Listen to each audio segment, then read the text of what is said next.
Assalamualaikum warahmatullahi wabarakatuh. Saya Lumekso Dewa Budi Utomo dengan NIM 444-52357 dari kelas 3A. Di sini saya akan menjelaskan jenis usaha saya terkait industri, sektor industri dan jasa maritim. Nah, jenis usaha saya ini yaitu pariwisata maritim. Nah, yang pertama itu saya akan menjelaskan tentang peluangnya. Untuk peluangnya itu ada beberapa. Yang pertama ada keanekaragaman laut dan pesisir. Karena di Indonesia ini memiliki 17.000 kurang lebih pulau dengan pantai, ekosistem laut dan keanekaragaman hayati yang luar biasa seperti terumbu karang di Raja Ampat, Wakatobi yang menjadi daya tarik wisatawan. Nah, yang kedua itu ada potensi wisata kapal pesiar. Jalur laut Indonesia sangat strategis untuk pelayaran wisata, terutama dengan peningkatan peminatan kapal pesiar regional dan internasional. Lalu yang ketiga, pasar ekowisata yang berkembang. Jadi wisata berbasis konversasi ini seperti snorkeling, menyelam, dan penjelajahan hutan mangrove sangat diminati oleh wisatawan global. Dan yang keempat itu ada infrastruktur digital. Platform digital dan media sosial mempermudah promosi destinasi maritim ke pasar internasional.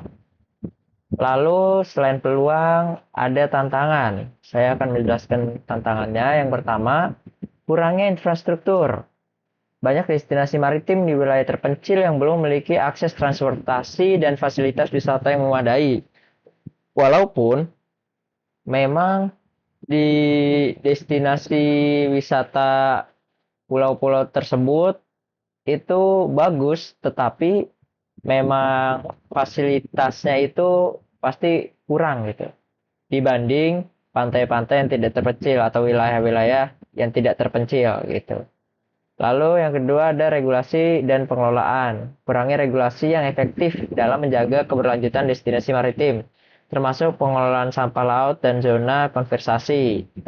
Jadi memang benar pariwisata maritim ini selalu saja tantangannya itu sampah, sampah, dan sampah.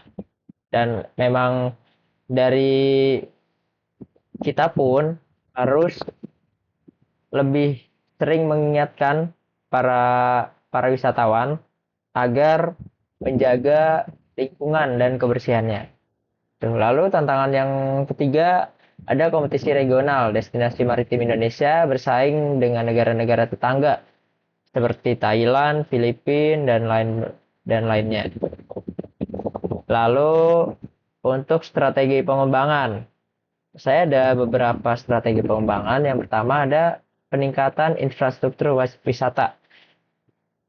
Itu membangun pelabuhan kecil untuk mendukung akses kapal wisata dan kapal pesiar dan menyediakan fasilitas penginapan, restoran dan layanan wisata di dekat destinasi maritim terpencil. Jadi selain selain menyediakan pariwisata maritim, kami pun ingin menyediakan fasilitas lainnya gitu.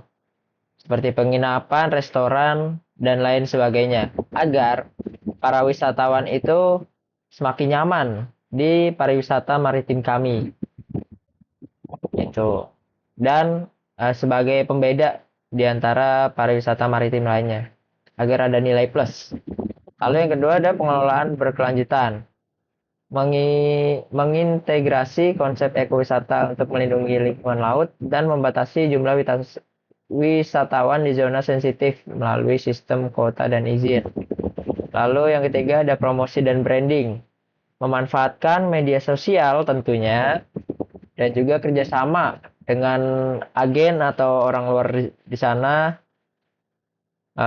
nasional maupun internasional untuk memasarkan destinasi wisata dan menyusun kampanye wisata maritim berkelanjutan dengan fokus pada daya tarik unik Indonesia seperti budaya bahari lokal. Jadi kita di media sosial ini akan mengajak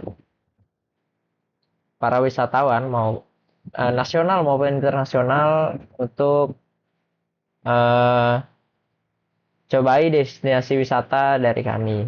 Lalu pengembangan ada selanjutnya pengembangan SDM, melatih pemandu wisata lokal untuk memahami konservasi dan pelayanan berbasis pengalaman pelanggan dan melibatkan masyarakat setempat dalam pengelolaan wisata untuk meningkatkan ekonomi lokal. Jadi eh, para pemandu-pemandu di pariwisata maritim kami juga akan dilatih, tentang pengetahuannya terkait ekosistemnya. Jadi tidak sembarang pemandu. Jadi pemandu pemandu kita pun bisa menjelaskan ke para wisatawan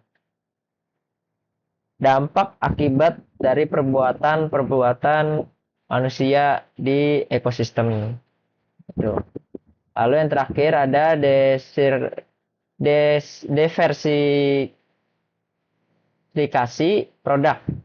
Memperkenalkan aktivitas baru seperti wisata edukasi kelautan, festival bahari, dan paket wisata budaya pesisir.